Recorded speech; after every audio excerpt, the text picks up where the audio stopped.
सर्वात आधी बघूया महाराष्ट्राचे स्थान विस्तार। महाराष्ट्राचा अक्षवृत्तीय विस्तार आहे 15 डिग्री 48 मिनिट उत्तर ते 22 डिग्री 6 मिनिट उत्तर। तर रेखावृत्तीय विस्तार आहे 72 डिग्री 36 मिनिट पूर्व ते 48 डिग्री 54 मिनिट पूर्व। महाराष्ट्राचा आकार रफली हा त्रिकोणाकृती येतो, ज्याचा की पाया आहे कोकणाकडे आणि टोक येते पूर्व विदर्भाकडे। तर महाराष्ट्राची पूर्व पश्चिम लांबी आहे 800 किलोमीटर, तर उत्तर दक्षिण लांबी आहे हे 700 किलोमीटर आहे। तर 720 किलोमीटरचा आहे आपला समुद्र किनारा। महाराष्ट्राचे क्षेत्रफळ आहे 3,07,713 चौरस किलोमीटर, नंतर 307.70 लाख हेक्टर। याशिवाय महाराष्ट्राचे क्षेत्रफळ एकरमध्ये किती येते यावरही प्रश्न विचारण्यात आलेला आहे, तर लक्षात ठेवा 760 लाख एकर हे महाराष्ट्राचे क्षेत्रफळ आहे। नंतर 118,809 हे चौरस मैलमध्ये क्षेत्रफळ येते महाराष्ट्राचे। नंतर महाराष्ट्राने देशाचा एकूण 9.36% भूभाग व्यापलेला आहे। महाराष्ट्र राज्याची स्थापना झाली 1 मे 1960 ला। स्थापनेवेळी महाराष्ट्रात 26 जिल्हे आणि 229 तालुके होते, तर आता आहेत 36 जिल्हे आणि 355 तालुके। महाराष्ट्रात एकूण प्रशासकीय विभाग 6 आहेत, तर प्रादेशिक विभाग आहेत 5, जे की आहेत विदर्भ, पश्चिम महाराष्ट्र, मराठवाडा, कोकण आणि खानदेश। महाराष्ट्राची एकूण लोकसंख्या येते 11,23,74,333। तर लोकसंख्येच्या बाबतीत महाराष्ट्र हा दुसऱ्या क्रमांकावर येतो, प्रथम क्रमांकावर आहे उत्तर प्रदेश। आता बघूया महाराष्ट्राची राजकीय सीमा। महाराष्ट्राच्या सीमेला लागून आहेत एकूण 6 राज्य आणि 1 केंद्रशासित प्रदेश। तो केंद्रशासित प्रदेश आहे दादरा नगर हवेली आणि दमण दीव। तर ते 6 राज्य आहेत गुजरात, मध्य प्रदेश, छत्तीसगड, तेलंगणा, कर्नाटक आणि गोवा। तर या राज्याला आपण कोणत्या जिल्ह्याची सीमा लागली हे बघूया। मध्य प्रदेशाला एकूण सर्वाधिक म्हणजे 8 जिल्ह्यांची सीमा लागून आहे। ते जिल्हे आहेत नंदुरबार, धुळे, जळगाव, अमरावती, नागपूर, भंडारा आणि गोंदिया। कर्नाटक राज्याला लागून आहे एकूण 7 जिल्हे नांदेड, लातूर, उस्मानाबाद, सांगली, कोल्हापूर आणि सिंधुदुर्ग। तेलंगणा आणि गुजरातला एकूण 4 जिल्ह्यांची सीमा लागून आहे। तेलंगणाला लागून आहे गडचिरोली, चंद्रपूर, यवतमाळ आणि नांदेड, तर गुजरातला लागून आहेत पालघर, नाशिक, धुळे आणि नंदुरबार। छत्तीसगडला 2 जिल्ह्यांची सीमा लागून आहे, गोंदिया आणि गडचिरोली, तर गोव्याला फक्त एकमेव जिल्हा सिंधुदुर्गची सीमा लागून आहे। आता बघूया सलग 2 राज्यांना लागून असलेले जिल्हे। सर्वप्रथम बघूया धुळे आणि नंदुरबार।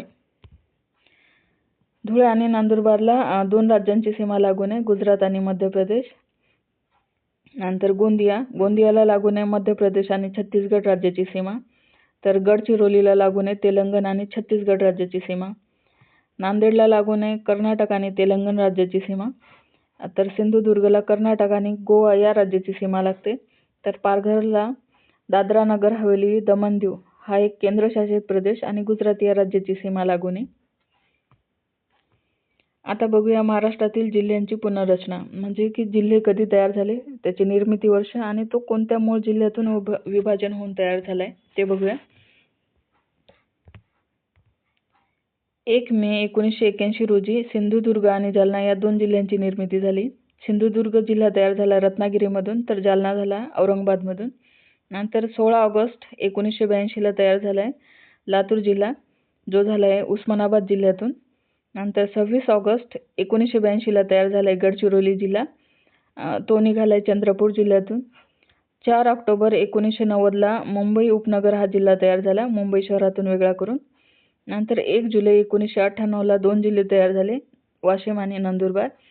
वाशिम वेगळा केला अकोला जिल्ह्यातून, तर नंदुरबार हा वेगळा केला धुळे या जिल्ह्यामधून।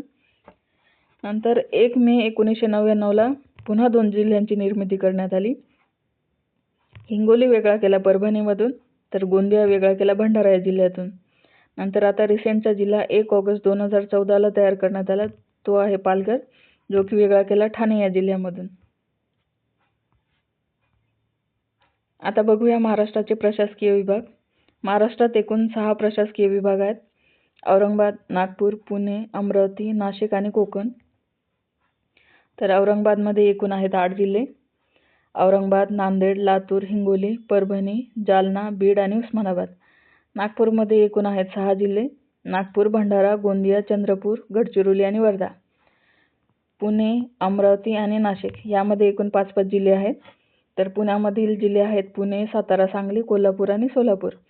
अमरावती, बुलढाणा, यवतमाळ, अकोला आणि वाशिम या 5 जिल्ह्यांचा समावेश होतो. तर नाशिकमध्ये आहेत नाशिक, जळगाव, धुळे, नंदुरबार आणि नगर हे 5 जिल्हे. कोकणात एकूण 7 जिल्हे आहेत. मुंबई शहर, मुंबई उपनगर, ठाणे, रायगड, रत्नागिरी, सिंधुदुर्ग आणि पालघर. तर प्रशासकीय विभाग त्यामध्ये एकूण किती जिल्हे आहेत यावरही आयोग नेहमी प्रश्न विचारते. तर हे पाठच करून ठेवा. आता बघूया क्षेत्रफळानुसार प्रशासकीय तथ्ये. तर महाराष्ट्रातील क्षेत्रफळानुसार सर्वात मोठा जिल्हा आहे अहमदनगर. तर आयोग सुरुवातीचे जे 8 जिल्हे आहेत सर्वात मोठे जिल्हे यापर्यंत पोहोचलेला आहे. तर सुरुवातीचे 8 ते 10 जिल्हे सर्वात मोठे हे पाठ करून ठेवा. नंतर सर्वात लहान जिल्हा आहे मुंबई शहर. एकूण हे 5 सर्वात लहान जिल्हे पाठ करून ठेवा. आता बघूया विभागातील सर्वात मोठे जिल्हे आणि सर्वात लहान जिल्हे. औरंगाबाद विभागामधील सर्वात मोठा जिल्हा आहे बीड. तर सर्वात लहान जिल्हा येतो हिंगोली. नंतर नाशिक प्रादेशिक विभागातील सर्वात मोठा जिल्हा येतो नगर. तर सर्वात लहान जिल्हा आहे नंदुरबार. पुण्यामधला सर्वात मोठा जिल्हा येतो पुणे. तर सर्वात लहान जिल्हा आहे कोल्हापूर. नंतर नागपूरमधला सर्वात मोठा गडचिरोली हा जिल्हा आहे. तर भंडारा हा जिल्हा सर्वात लहान जिल्हा येतो. वाशिम विभागामधील यवतमाळ हा जिल्हा सर्वात मोठा आहे. तर वाशिम हा जिल्हा सर्वात लहान आहे. कोकण विभागामध्ये रत्नागिरी हा सर्वात मोठा जिल्हा आहे. तर मुंबई शहर हा सर्वात छोटा जिल्हा आहे.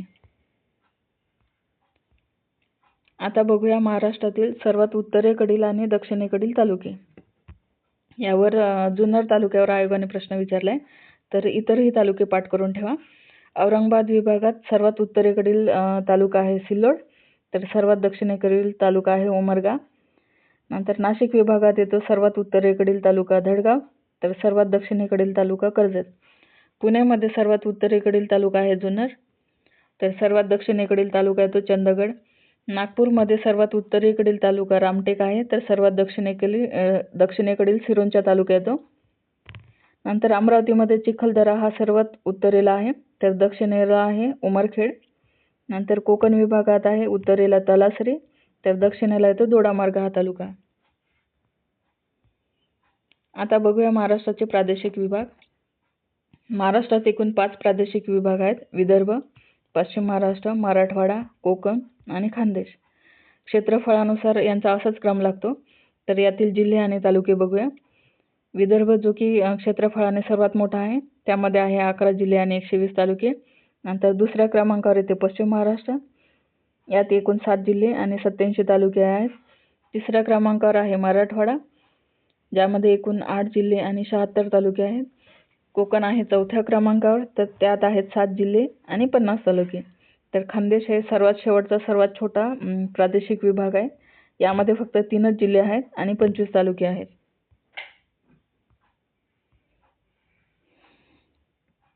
आता बघूया महाराष्ट्रातील जिल्हावार तालुक्यांची संख्या, म्हणजे जिल्हे कोणत्या जिल्ह्यामध्ये किती तालुके आहेत हे बघूया. तर मुंबई शहर एकमेव जिल्हा आहे ज्यामध्ये एकही तालुका नाही आहे, लक्षात ठेवा. नंतर मुंबई उपनगरमध्ये आहेत एकूण 3 तालुके. धुळ्यामध्ये आहेत 4 तालुके. हिंगोलीमध्ये येतात 5 तालुके. नंदुरबार आणि वाशिम या 2 जिल्ह्यांमध्ये आहे 6 तालुके. अकोला, भंडारा, ठाणे यामध्ये एकूण 7 तालुके येतात. 8 तालुके आहेत गोंदिया, पालघर, वर्धा, सिंधुदुर्ग, जालना आणि उस्मानाबाद या जिल्ह्यामध्ये. नंतर 9 तालुक्यांची संख्या आहे औरंगाबाद, परभणी आणि रत्नागिरी या 3 जिल्ह्यामध्ये.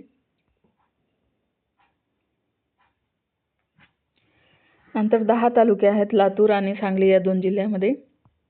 11 तालुके आहेत सातारा, सोलापूर आणि बीड या जिल्ह्यात. 12 तालुक्यांची संख्या आहे कोल्हापूर आणि गडचिरोली या 2 जिल्ह्यात. 13 तालुक्यांचा एकमेव जिल्हा आहे बुलढाणा. नंतर 14 तालुके आहेत अहमदनगर, अमरावती, पुणे आणि नागपूर या जिल्ह्यामध्ये. 15 तालुके आहेत रायगड, जळगाव, नाशिक आणि चंद्रपूर या जिल्ह्यात. तर सर्वाधिक म्हणजे 16 तालुके आहेत यवतमाळ आणि नांदेड या 2 जिल्ह्यामध्ये. आयोग नेहमी यावर प्रश्न विचारते, तर हे फॅक्ट लक्षात असू द्या. आता बघूया जिल्ह्यातील सारख्या नावाचे तालुके. कर्जत हा तालुका रायगड आणि नगर या 2 जिल्ह्यांमध्ये येतो. तर कळंब हा तालुका आहे उस्मानाबाद आणि यवतमाळ या जिल्ह्यांमध्ये. खेड नावाचा तालुका आहे पुणे आणि रत्नागिरी या 2 जिल्ह्यामध्ये. शिरूर नावाचा तालुका पुणे आणि बीड या दोन्ही जिल्ह्यात येतो. नंतर नांदगाव नावाचा तालुका आहे अमरावती आणि नाशिक या 2 जिल्ह्यात. तर सेलू नावाचा तालुका आहे वर्धा आणि परभणी या जिल्ह्यामध्ये. कारंजा नावाचा तालुका आहे वर्धा आणि वाशिममध्ये. आणि मालेगाव नावाचा तालुका आहे नाशिक आणि वाशिममध्ये. चला, आपण आता संपूर्ण माहिती बघितली महाराष्ट्राबद्दलची. तर लेक्चर कसे वाटले हे तुम्ही कमेंटमध्ये कळवा. या लेक्चरची PDF तुम्हाला टेलिग्राम चॅनलवर भेटून जाईल. आवडल्यास लाईक आणि सबस्क्राईब करा. थँक्यू.